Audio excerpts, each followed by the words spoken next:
हर इंसान को उसी समस्या का सामना करना पड़ता है, दबाव, तनाव।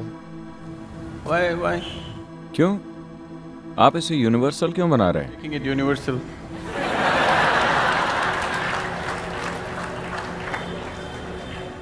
ये बस आपकी धारणा है। You are assuming that. ठीक है, आप दबाव में हैं, तनाव में हैं, और क्या? एक और बात, यातना। शादी करके योग के रास्ते पर चलते हुए मंजिल तक पहुंचना और शादी किए बिना योग के रास्ते पर चलना, कौन सा तरीका सबसे अच्छा है?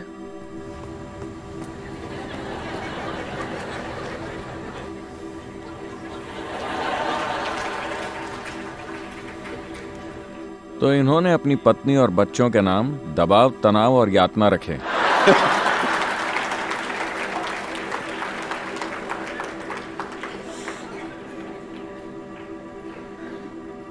पत्नी और 2 बच्चे, दबाव, तनाव और यातना। How's that? I don't. मैं नहीं चाहता कि आप योग के रास्ते पर चलें।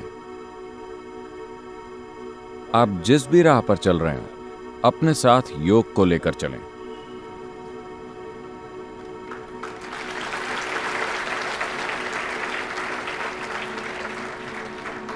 It will make. वो उस राह को आसान और खूबसूरत बना देगा।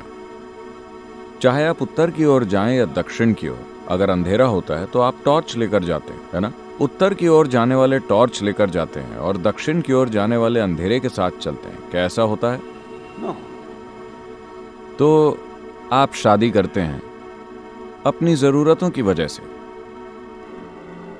आप अपनी पत्नी के साथ पैदा नहीं हुए थे क्या? You were आप इस तरह से जन्मे थे, एक संपूर्ण मनुष्य के रूप में। चूंकि आपकी कुछ जरूरतें हैं, शारीरिक, मानसिक, भावनात्मक, शायद आर्थिक, financial. सामाजिक, वो भी होती हैं, है ना? तो कई जरूरतें होती हैं। Various needs. आमतौर पर शादी को ऐसा पैकेज माना जाता है जो इन सभी जरूरतों को पूरा करता है। शारीरिक जरूरतें, मानसिक जरूरतें, भावनात्मक जरूरतें, सामाजिक जरूरतें, कभी कभार आर्थिक जरूरतें भी। तो ये एक व्यापक पैकेज है। Package. जब आप शादी करते हैं तो ये सारी समस्याएं एक साथ सुलझ जाती हैं। कभी कभार आपकी कुछ जरूरतों को पूरा करने से इनकार कर दिया जाता है, इसलिए आप दबाव, तनाव और यातना महसूस करते हैं। मैं आपको समझाना चाहता हूं कि आपने अपने भलाई के लिए शादी की थी, किसी और के लिए कोई बलिदान नहीं किया था। आपने अपनी जरूरतें और अपनी भलाई के लिए शादी की थी, है ना? आपको ये जिंदगी भर याद रखना चाहिए। आपने शादी करके एक दूसरे इंसान को अपने साथ बांध लिया है अपनी जरूरतों के कारण। आपने दूसरे इंसान की खातिर ऐसा नहीं किया, है कि नहीं? Yes or no? सच यही है ना? Read about this. Yes or no? Yes. हाँ, You remember. ये याद रखिए। अगर आप ये याद रखेंगे तो आप आभारी होकर जीवन जिएंगे। You, if not all. ठीक है, वो सभी 5 जरूरतें न भी सही, कम से कम मेरी 2 जरूरतों को तुमने पूरा कर दिया, इसके लिए बहुत धन्यवाद, है ना? Isn't it? सभी 5 जरूरतें हो सकता है कि उन्होंने ठीक से पूरी नहीं की, लेकिन कम से कम 2 या 3 को आपके पति या पत्नी पूरा करते हैं, है ना? उन्होंने किया कि नहीं किया? अगर उन्होंने कुछ भी पूरा नहीं किया होता तो मुझे नहीं लगता कि आप अब भी उनके साथ होते, है कि नहीं? Yes or no? अगर उन्होंने आपकी किसी भी जरूरत को पूरा नहीं किया होता तो मुझे नहीं लगता कि आप अब भी उनके साथ होते। वो कुछ जरूरतों को पूरा कर रहे हैं, हो सकता है कि कुछ जरूरतों को वो पूरा नहीं कर पा रहे। Well, आपके साथ भी ऐसा ही है। आप भी दूसरे व्यक्ति की हर जरूरत को पूरा नहीं कर पा रहे हैं। for the other person. कुछ को आप पूरा कर रहे हैं, कुछ को नहीं। ऐसा है कि नहीं? तो ये दबाव, तनाव और यातना इसीलिए बन गया है क्योंकि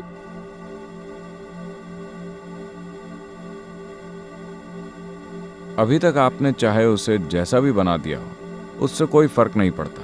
अगर आप चाहें तो 3 दिनों में, चाहे आपकी स्थिति कितनी भी बुरी हो, 3 दिनों के भीतर आप उसे एक शांतिपूर्ण स्थिति में ला सकते हैं। अगर प्यार नहीं, अगर आनंद नहीं, तो कम से कम एक शांतिपूर्ण स्थिति आप 3 दिन के भीतर ला सकते हैं, अगर आप इसके लिए 100% इच्छुक हो, Yes or no? है कि नहीं? कम से कम आप चुप तो हो ही सकते हैं, Simply, चाहे कुछ भी हो जाए, peace will happen. शांति छा जाएगी। और हो सकता है कि उन्हें ये पसंद आए।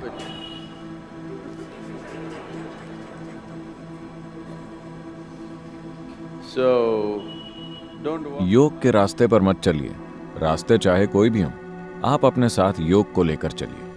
अगर आप योग को अपने साथ लेकर चलते हैं तो वो आपके रास्ते को रोशन कर देगा, चाहे आपने कोई भी रास्ता चुना हो। You have chosen. आपने अपना रास्ता अपनी जरूरतों के कारण चुना है। अगर आप ऐसा कर चुके हैं तो ये आपके ऊपर है। जिन लोगों ने ये नहीं किया है, मैं चाहूंगा कि आप अपना रास्ता अपनी मजबूरियों के कारण नहीं, बल्कि अपनी चेतन जरूरतों के आधार पर चुनें। तो जब आपके जीवन में ऐसा चरण आता है तो ये अपने जीवन की ओर जागरूक होकर देखने का और ये सोचने का समय होता है कि क्या आज की जरूरतें 5 या 10 साल बाद भी आपके लिए कोई मायने रखेंगी? Will it क्या आज आपकी जो साधारण जरूरतें हैं उनके लिए अपने जीवन को बांधना उचित है, या ये बस आती जाती जरूरतें हैं? passing needs for you? अगर वो बहुत प्रबल जरूरत है तो आपको शादी करनी चाहिए। अगर वो प्रबल जरूरत नहीं है, सिर्फ आती जाती जरूरत है, तो आप शायद बस सिनेमा जाकर अपनी जरूरतों को पूरा कर सकते हैं, फिर शादी करने की कोई जरूरत नहीं है। Yes. बहुत से लोग ऐसे होते हैं, उनकी जरूरतें बहुत प्रबल नहीं होती, वो बस आती जाती हैं, But लेकिन सामाजिक ढांचा उन्हें मजबूर करता है। ये जरूरी नहीं है। इसे सजग होकर किया जाने वाला चुनाव होना चाहिए। चाहे आप किसी भी रास्ते पर जाएं, वो आपका सजग चुनाव होना चाहिए, मजबूरी में किया गया चुनाव नहीं। क्योंकि अगर आप मजबूरी में चुनेंगे तो आप हमेशा अपने आसपास के लोगों पर उसकी भड़ास निकालेंगे, क्योंकि आपको गुलामी का अनुभव होता है और आपको वो पसंद नहीं आता, तो आप अपनी भड़ास उन पर निकालते हैं और वो अपनी भड़ास आप पर। so मुद्दा ये नहीं है कि आप क्या कर रहे हैं, मुद्दा ये है कि आप उसे कैसे करते हैं। आप क्या करते हैं वो आपकी जरूरतों से तय होता है, लेकिन आप उसे कैसे करते हैं यह आपके जीवन की प्रकृति तय करता है। is it an advantage? अकेले चलना फायदेमंद है या लोगों के साथ चलना? Walk with people. Yes, if you want to. हाँ, अगर आप तेजी से चलना चाहते हैं। अफ्रीका में एक कहावत है, They say वो कहते हैं, if you want to अगर आप तेजी से चलना चाहते हैं तो अकेले चलिए, अगर आप लंबे समय तक चलना चाहते हैं तो लोगों के साथ चलिए। अगर आप लंबा सफर कर रहे हैं तो साथ बेहतर है। अगर आपको छोटी दूरी तय करनी है और आप तेजी से चलना चाहते हैं तो अकेले जाना सबसे बढ़िया है ना? Gautama said another. गौतम ने दूसरी बात कही थी, जब किसी ने उनसे यही सवाल पूछा The same question. He said. तो वो बोले, किसी मूर्ख के साथ चलने से अकेले चलना बेहतर है, क्योंकि आपको देखकर उन्हें साफ हो गया कि आपसे और कौन शादी करेगा।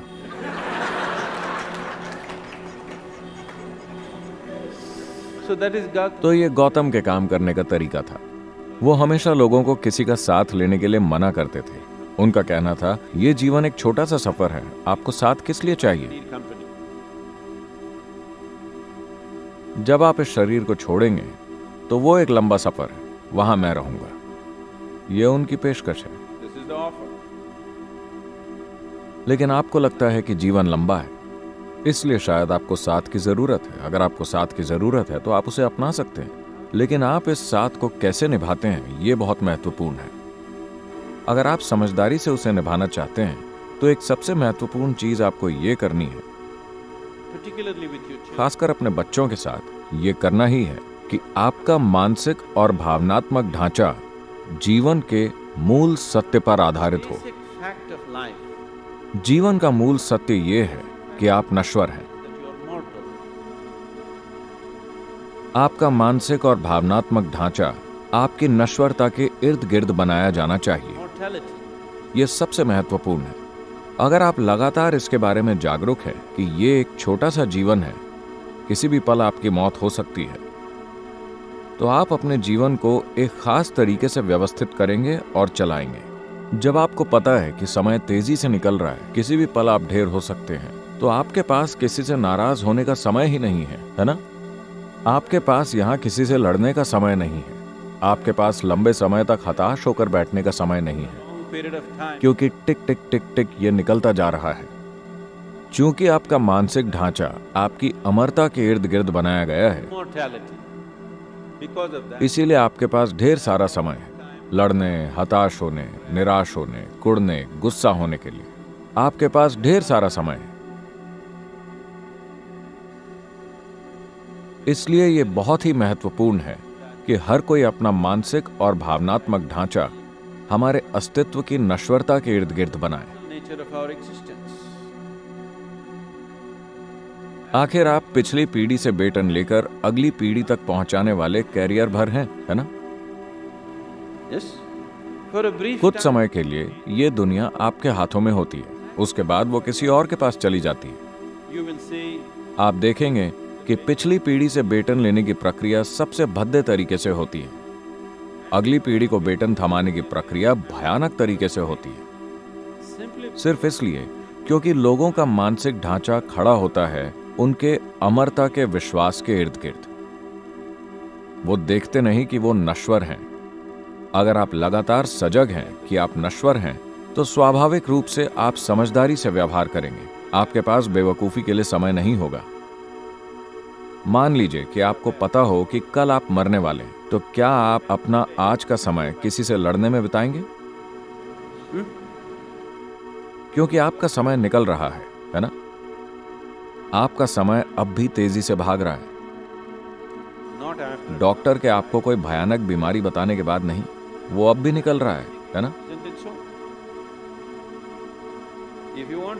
अगर आप इसकी संभावना को जानना चाहते हैं, इसकी विशालता को जानना चाहते हैं, तो समय बहुत तेजी से भाग रहा है।